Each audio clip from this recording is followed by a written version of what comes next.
Hey, what's going on guys? My name is Silentcore and welcome to episode 3 of the Scammer Files.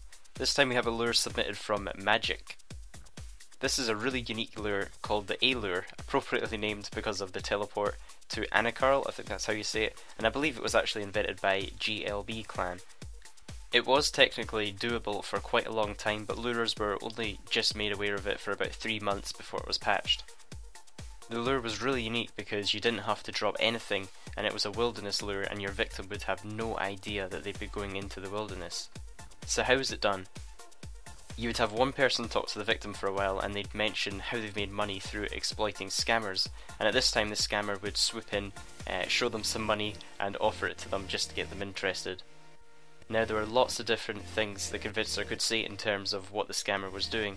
The method that Majick here used was to get the convincer to tell the victim that the scammer will try to make him drop an item such as a party hat, and then will give him a whole bunch of junk items including teleport scrolls.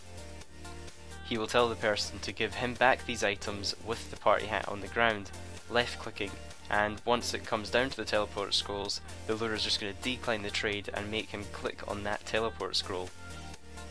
This is all what the convincer would tell the victim that the lure will do, not what actually happens in this lure.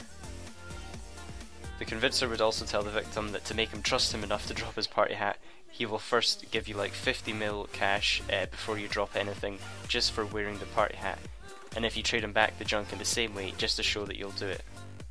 So as you'll see from the clip on screen, the lure will tell this guy to do a few random emotes to just distract him, such as a dance emote and making him circle with a home teleport. Now the victim would trade him and do these two actions wearing his party hat, and then start trading over a series of items including teleport scrolls. Now the order of these items is very important, they'll be trading them back in the same order. What actually happens here is the lure declines the trade on the 16th item, which happens to be where the Annakarl teleport was. Now this item is stacked onto 10 plus times, which the victim was instructed to left click, which made sense because left clicking was important for the next round of the teleport scrolls. So the victim didn't think anything of that. But with the trade declined, it's going to teleport him to Annakarl instead.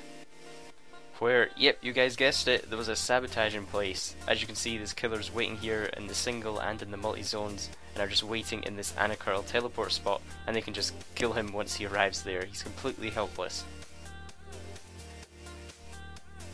They even managed to get this guy on the ancient spellbook during the lure, which would have obviously drained all the prayers, so he couldn't have even used the protect item prayer. And the reason this lure works so well is just because when you do the home teleport spell, this opened back up their Magebook interface so that the 16th item would be that teleport to Annakarl, opposed to them just being back on their inventory when they declined the trade. If you also notice, in the junk items that were being traded over is some random runes that don't look too out of place in that junk pile, but they're actually the teleport runes used for this Annakarl spell to allow this to work. So this lure is actually a bit complicated when you put it in words. Hopefully you guys will have got the gist of it with the image on screen as well. So let's take a look at some of the profits. Majick's lure clan Team Hazard made around 100 bill, including several party hat lures, over a period of 3 weeks. Other clans such as Exile Lures also made a similar impressive amount with this lure.